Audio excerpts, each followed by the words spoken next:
Welcome to CP Time, the only show that's for the culture. The month of June is a special time in America. It's the start of summer. It's the time allergies wreak havoc on our sinuses, and it's the month my hyperactive child is out of school and back in the house all day. The whole point of having kids is for them to be somewhere else. If I knew my son was going to be around this much, I wouldn't have had him. June is also a special month for Black people because it marks the holiday Juneteenth, celebrating when slavery ended on June 19th, 1865. Now, many people think slavery was ended in 1863 by everyone's favorite exhausted magician, Abraham Lincoln.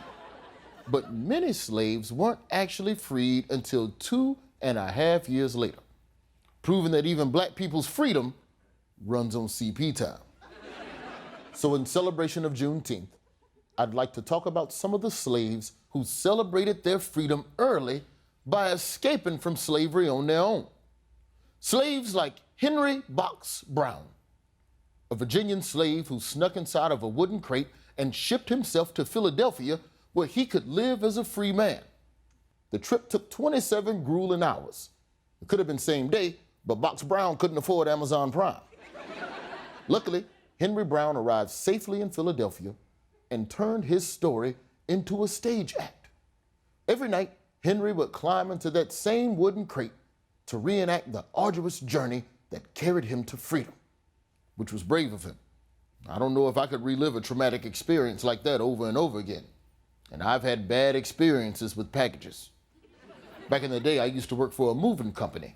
One time, I moved all of a customer's possessions to the wrong apartment.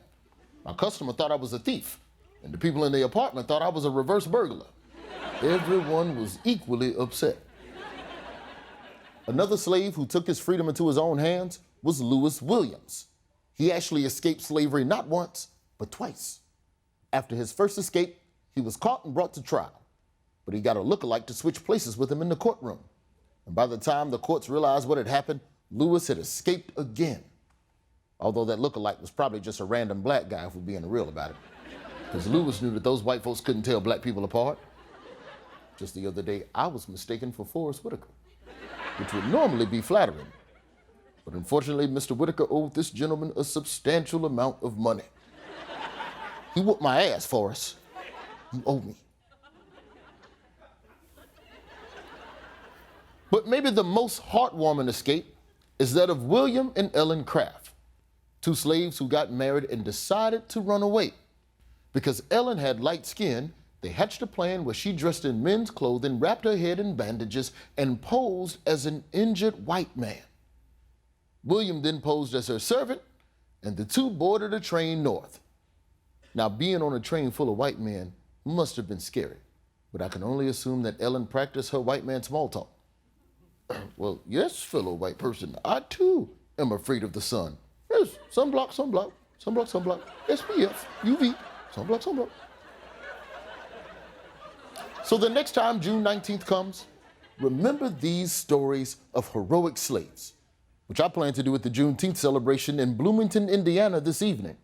Now, if you'll excuse me, I have to get there fast and airfare is ridiculous. But thankfully, Box Brown is an innovator. I'm Roy Wood Jr., and this has been CP Time. And remember, we're for the culture. Somebody come push me to the post office. Just need to get me a couple of snacks and some artichoke dip and some pretzels. I'll be on my way, Louis.